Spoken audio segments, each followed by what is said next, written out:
বিধায়ক সাহেব নিজামুদ্দিন চৌধুরী সাহেবকে আপনারা দুবার কি ভোট দেন নাই? সবাই দিয়েছেন তো? সবাই দিয়েছেন? আর যদি আবার আসেন তাহলে দিবেন কিনা? দিবেন? তাহলে আমি একটা লজ্জা পাই। গত 2 বছর যাবত আমি মাদ্রাসায় দোয়ার জলসায় আসি, আসার পর কিন্তু ওনাকে এই অবস্থা পাই না। আমি চলে যাওয়ার পর উনি আসেন, নতুবা উনি আসার পর আমি বলি। আজকে যেহেতু সুযোগ পেয়েছি তাই কিছু না বলে পারলাম না। বিধায়ক সাহেবের উদ্দেশ্যে বলছি, উনি আমাদের কাঠিগড়ার বিধায়ক না, আপনাদের আলগাপুরের বিধায়ক। আর আলগাপুরের বিধায়ক গোটা আসাম রাজ্যের চর্চিত নাম হাজী নিজামুদ্দিন চৌধুরী কমন, এবং ওনার যে অ্যাক্টিভিটিস রয়েছে গোটা আসামের মানুষ হাজী নিজামুদ্দিন চৌধুরী বলে বিধায়ক আলগাপুরে আছেন বলে গোটা আসামের মানুষ জানেন। এটা আপনাদের আমাদের গৌরব। কেন অন্যান্য এমএলএ আপনারা জানেন বিধানসভায় দাঁড়িয়ে একটা কথা বলতে পারেন না, এই ধরনের বিধায়করা আছেন। কিন্তু হাজী নিজামুদ্দিন চৌধুরী সাহেব বিধানসভায় বলুন এবং মাটিতে বলুন, যেখানেই যাবেন হাজী নিজামুদ্দিন সাহেবের যে অ্যাক্টিভিটিস রয়েছে সেটা কিন্তু আপনারা আলগাপুরবাসী মানুষের জন্য একটা গর্বের বিষয়। তাই মাননীয় হাজী নিজামুদ্দিন চৌধুরী সাহেবকে আজকে আমি অনুরোধ করব, আমি এই অঞ্চলের যদিও, তবে আমি কাঠিগড়ার থেকে আমি এসেছি এবং আমি অনুরোধ করব এই মাদ্রাসায় অধিকপক্ষে আগামী 26-এর পূর্বে আপনি বিধায়ক এবং আগামী 26-এ আপনার জন্য এই অঞ্চলের মানুষ লড়াই করতে হবে। আপনার সম্মুখে লড়াই রয়েছে, আমি জানি, যার জন্য এই অঞ্চলের মানুষ আপনার সঙ্গে আছেন এবং আগামী দিনের লড়াইয়ে আপনার সঙ্গে থাকবেন এবং প্রয়োজন হলে আমরা এসে আপনার সঙ্গে লড়াইয়ের সম্পর্ক আমরা যুক্ত হবো। কিন্তু এই মোহাম্মদিয়া, এই মদিনাতুল মোহাম্মদিয়া হাফিজিয়া কওমিয়া সেকেন্ডারিয়া মাদ্রাসা একটা বিল্ডিং, অন্ততপক্ষে 20 লক্ষ টাকার একটা বিল্ডিং হাজী নিজামুদ্দিন চৌধুরী সাহেবের নামে আমরা চাই কি চাই না? সবাই বলুন, চাই কি চাই না? হাজী নিজামুদ্দিন চৌধুরী সাহেবের অস্তিত্বে হাজী নিজামুদ্দিন চৌধুরী সাহেব একটা ল্যাট্রিন বাথরুম দিয়ে মাদ্রাসার কাজ সম্পূর্ণ করে চলে যাবে, না আমরা চাই কি চাই না? আমরা মানি না, আমরা কি চাই? এখানে 20 লক্ষ টাকা দিয়ে একটা ওনার ফান্ড থেকে এই মাদ্রাসার জন্য আজকে ওয়াদা করে দেবেন 26-এর পূর্বে ওনার হাতে শিলান্যাস করে এই কাজের সম্পূর্ণ দেখিয়ে আগামী 26-এর নির্বাচন অবতীর্ণ হবেন। ইনশাআল্লাহ আপনারা সবাই ওনার সঙ্গে থাকবেন। এই কথা অভিভাবককে নিজামুদ্দিন চৌধুরী সাহেব আজকে কথা দিয়ে যেতে হবে। আমি অনুরোধ করে বলছি যাতে লজ্জা না হয় এবং আমাদেরকে যাতে কোনোদিন কেউ বলতে না পারেন বিধায়ক সাহেবের সম্মুখে দাঁড়িয়ে আপনারা বলেছিলেন কিন্তু বিধায়ক সাহেব কোনো পাত্তা দেন নাই, এই কথা অন্তত পক্ষে আমরা মানি। নিজামুদ্দিন চৌধুরী এমন ব্যক্তি, কথার ব্যক্তি, তিনি কথা দিলেন ওনার সম্পত্তি বিক্রি করা হলে দিতে পারবেন, এই জন্য লাখ মর্মান্তিকতা আমার রয়েছে। সবাই বলে নারায়ে তাকবীর, চৌধুরী সাহেব, হাজী নিজামুদ্দিন চৌধুরী সাহেব। আমি সমালোচনা করলাম, আপনারা কি আমাকে যাদের মনে করবেন না, কারণ বিধায়ককে এরকম সুযোগ পাই না, আজকে সুযোগ পেয়েছি।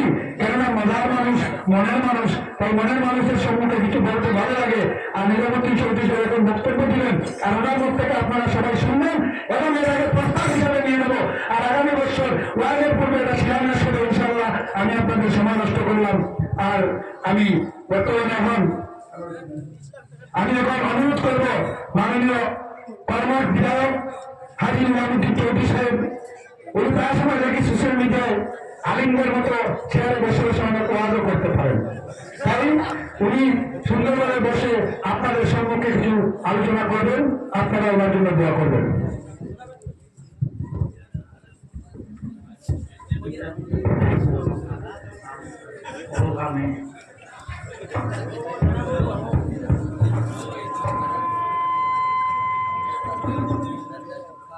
আসসালামু আলাইকুম রহমতুল্লাহি ওয়া বারাকাতুহু।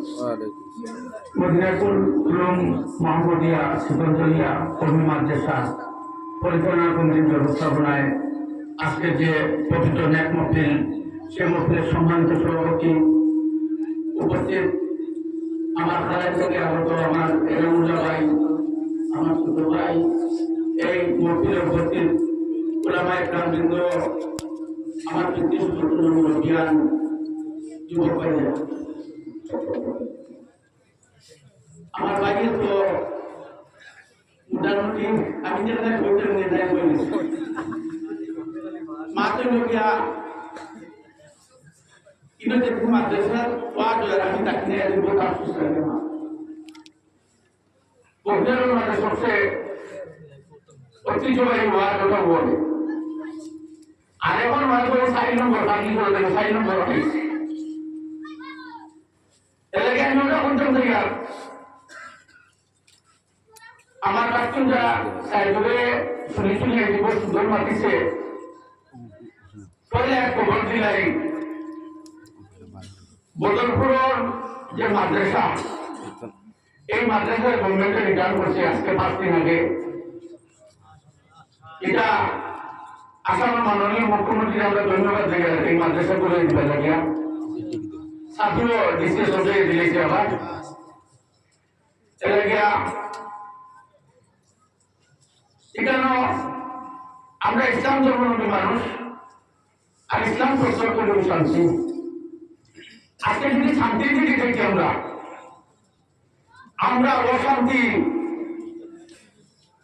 অশান্তির দিন হয়ে গেল। কারণ আমরা আল্লাহ নবীর নীতি এত চলে মানিয়ে চলিয়ে না চলার কারণে আমরা দেখার পরে কতটাই আমরা উপরে পড়ে লেগে পবিত্র ওলামায়ে কেরাম কিন্তু পবিত্র কোরআন হাদিস থেকে যেটা সবরে দেখে গেল বয়ান করছেন।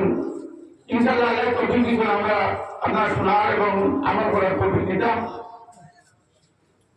আমরা আল্লাহ তাআলার কাছে 5টা বছর আত্মসমর্পণ করছি, কলিমা নামাজ রোজা হজ হয়।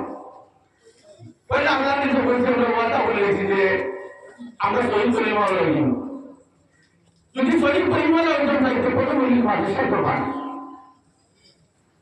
আমরা বাচ্চাগুলো মাদ্রাসার বক্তব্য পয়েন্ট দিলে ভালো হবে। আজকে যেগুলা মাদ্রাসা কিছু মাদ্রাসা আছে 2-4% মাদ্রাসা আছে যে মাদ্রাসা লাগে ভালো ভালো মাদ্রাসাগুলোর বদনাম হচ্ছে। কোনো কোনো জায়গায় দেখা যায় যে এমন হল এই মাদ্রাসার অস্তিত্ব নাই, বাচ্চাদের টাকার জায়গা নাই, পড়ার ব্যবস্থা নাই। ওলামায়ে কেরামের মাদ্রাসা খুলিয়া রিজিক তুলে লইয়া করিতা না নিজের বাড়িতে মাত্রা না মাদ্রাসা ব্যস্তন্ত পড়াইতে পারতা।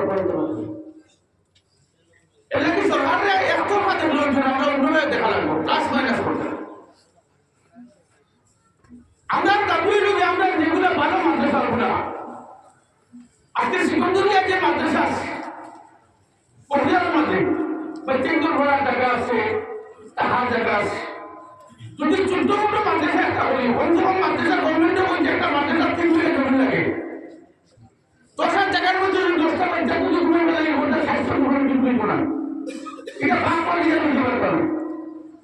এলে গিয়া আমরা চর্মনের জন্য গিয়া আমরা এই সিকন্দরিয়া মাদ্রাসার বা হিসেবে খেয়াল রাখতাম। আমরা জীবনে দিলে মাদ্রাসা আমরা বাড়িতে পারতাম না। আজকের যে অবস্থা হচ্ছে এই অবস্থাতে বাড়ানো নিত না। যদি আমরা বাচ্চাদের শহীদ পরিবার বানাইতে চাই আমরা মাদ্রাসায় নজর রাখতে রাখবো, মসজিদের বক্তব্য ঠিক টাইম মতো পড়ার দিতে রাখবো, দেখতে রাখবো জেনারেল শিক্ষা। আজকে জেনারেল শিক্ষার দিকে যদি যাই শিক্ষা জগতের মূল ফাউন্ডেশন এলপি স্কুল। এই এলপি স্কুলে যদি আমরা বাচ্চাদের যদি ভালোভাবে শিক্ষা দিতে পারি না দেখতে মাধ্যমিক ভালোভাবে পাস করতে পারতাম না। আজকের দিনে কোটিপতি যারা কোটি কোটি টাকার মালিক তারা বাচ্চাদের জন্মবর্ষ পড়িরা ভালো ভালো ইংলিশ স্কুলে পড়িরা, আমরা গরিবের বাচ্চা দিয়ে গভর্নমেন্ট স্কুলে পড়িরা। শিক্ষক কেমন শিক্ষক আছে 12টার সময় শিক্ষক দিতে গিয়ে বাচ্চাদের মধ্যে তোমরা একটা শুনে যাই না এটা মধ্যে আমার ভাষণ থেকে হলতায় মাইক মুদ্রা একটা বাজার করতে যেতে স্কুলে মাস্টার নেই। এটা কি এখানে যারা মুরব্বী আছেন আমার বাবার বয়সে এরা গেছে আমার বিভিন্ন অনুরোধ হইল আমরা গ্রামের যে এলপি স্কুল থাকবো সর্বপ্রথম এই স্কুলও ঠিক মতো শিক্ষক আইসেন ভালোভাবে পড়তে হবে। আমরা আপনার গরিবী জীবনে গরিবী গরিব দূরন্ত নাই। কারণ এই সরকারে তোমার মেরিট চাকরি দেবো যদি মাধ্যমিক ভালোভাবে রান করতে পারতে না ভালো ইউনিভার্সিটি ভালো কলেজও দিয়া পর্যন্ত করবো। এর লাগে আমরা সমান দিকে রাখবো। আমরা বাচ্চাদের এগুলো দরজা বন্ধ করি লাগে 3 বার টাকা 2 বার খাইতাম বাচ্চাদের সুশিক্ষা চিন্তা করে রেখে দিতাম। আমরা ব্যাংক 10 টাকা তুলে একদিনে কম করে আশা করি করি ব্যাংক না দিয়ে বাচ্চার পিছনে ভর্তি করতাম একদিনে কম সম্পাদন আমার বাচ্চা। এর লাগে আমরা ওটা দেখতাম সব আমার ভাই গেম দেখতাম 60 বছরের জীবনের যদি একটা ক্যাসেট তৈরি হয় সব মানুষের মরার বাদে এই ক্যাসেটটা যদি দুনিয়া মানে আখেরাত লাগে যদি মানে এই এক্সাম যায় তেমন ভাই 3 দিনের সুশিক্ষা শিক্ষিত বানিয়ে দিতে হবে। আমরা এই ভারতবর্ষের জমিনে যদি ইসলাম ধর্মের মানুষে কোনো ভালো কাজ করে যায় যদি কোটি কোটি টাকা না বানাইয়ে কোটি কোটি টাকা বানাইয়ে কপর দিয়ে শান্তি হইতে না যদি কপর শান্তি চাও তবে 3 দিনের সুশিক্ষা শিক্ষিত বানিয়ে দাও।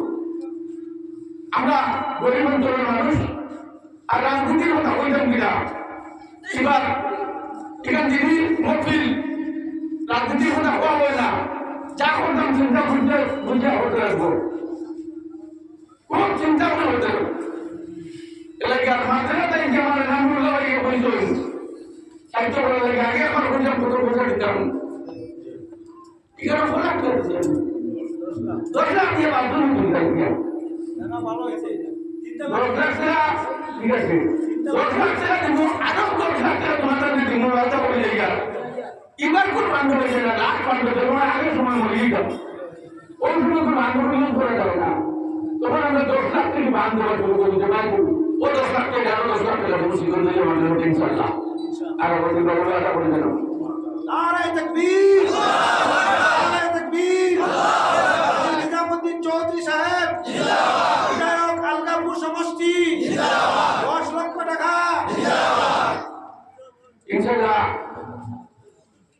লড়াই আমাদের বয়ান করতাম আর ছোটখাটো নেতা আমরা যদি আইন না দেয় ওয়ার মুখলিকা চলতে নাই মিনিমাম অফিসার একটা পয়সার দরকার আছে মাদ্রাসার উন্নতির দরকার আছে এরা কিন্তু কয়েকজন ডিস্টার্ব মাঝে মাঝে নেতা আমরা মাঝে মাঝে বোমা থাকে কিছু ভাষার মাধ্যমে যদি ভুল হয় আপনারা ছেলে ভাই বলিয়া কোনো অবস্থা বলে আমার বক্তব্য শেষ করলাম। আসসালামু আলাইকুম রহমতুল্লাহ।